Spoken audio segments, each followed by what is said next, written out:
Hypertension, high blood pressure या उच्च रक्तचाप ये बहुत ही कॉमन समस्या है, कॉमन बीमारी है, लेकिन ये खतरनाक भी है।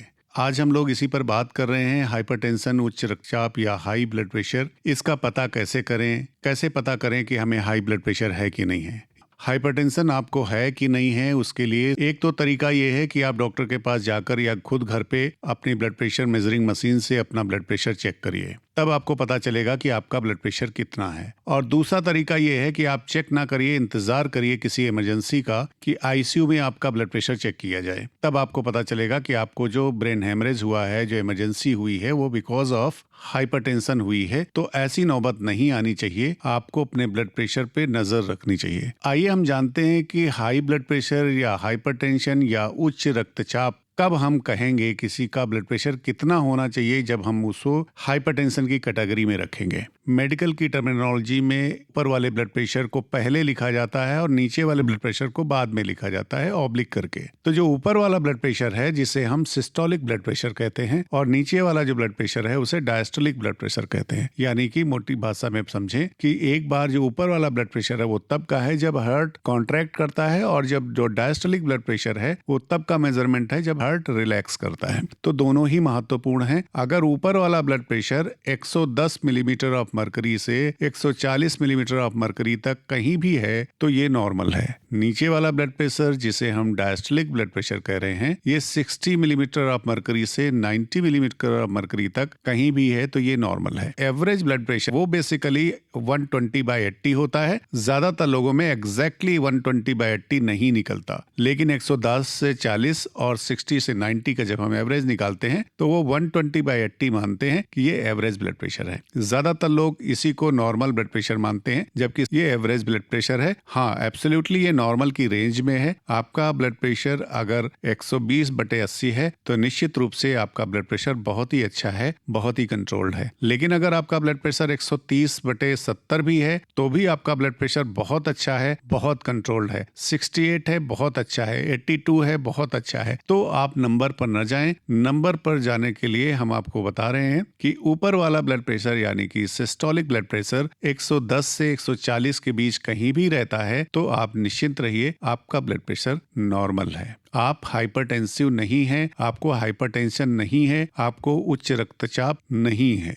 वैसे ही नीचे वाला ब्लड प्रेशर।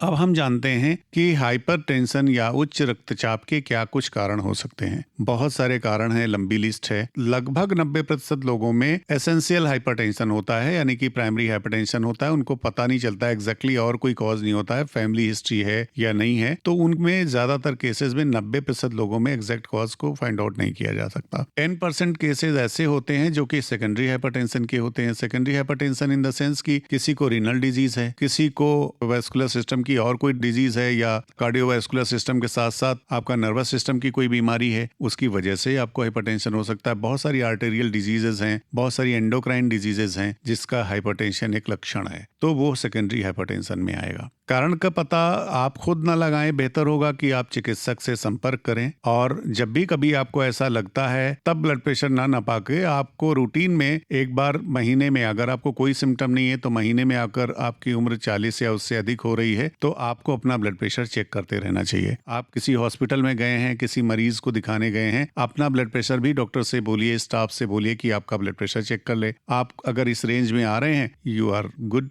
इन हेल्थ। हाइपरटेंशन के पॉइंट ऑफ व्यू से आपका ब्लड प्रेशर आपको लगता है कि 140 से टच करके 142 आ रहा है और नीचे वाला ब्लड प्रेशर आपका 92 आ रहा है, कोई बात नहीं। एक बार की मेजरमेंट में आपको डायग्नोसिस नहीं बनाते हम लोग, रिपीटेड उसको टेस्ट करते हैं। आपसे बोलते हैं कि आप घर में भी चेक करिए या 3 दिन हमारे पास आइए, हम चेक करते हैं। रिपीटेडली अगर 140 प्लस जा रहा है तो हम आपको कुछ डाइट में, आपके लाइफ स्टाइल में कुछ मॉडिफिकेशन करते हैं बिना किसी दवा के। आप लाइफ स्टाइल मॉडिफिकेशन करिए। हो सकता है आप स्ट्रेस्ड हो सकता है आपने नाइट ड्यूटी की हो, रात में सोए ना हो, इसकी वजह से आपका ब्लड प्रेशर बढ़ा हुआ आ रहा है। तो इमीडिएट मेडिसिन स्टार्ट नहीं करनी चाहिए अनलेस अनटिल मैलिग्नेंट हाइपरटेंशन ना हो, मतलब बहुत ज्यादा ना हो, जानलेवा स्टेज में ना हो। तो उसको आप मेजर करिए। अगर रिपीटेडली हाई आ रहा है, अपने डाइट में मॉडिफिकेशन करिए, जैसे कि नमक कम खाना है। जैसा सभी लोग जानते हैं कि हाइपरटेंशन में नमक कम खाना चाहिए, क्योंकि वाटर रिटेंशन करता है नमक और ब्लड प्रेशर बढ़ाता है। ब्लड प्रेशर बेसिकली एक हाइड्रोस्टैटिक प्रेशर ही है। जितना पानी रुकेगा हमारे शरीर में, उतना ब्लड प्रेशर बढ़ने के चांसेस बढ़ जाते हैं। कई बार लोग सेंधा नमक खाना चालू कर देते हैं, तो उसकी वजह से उनको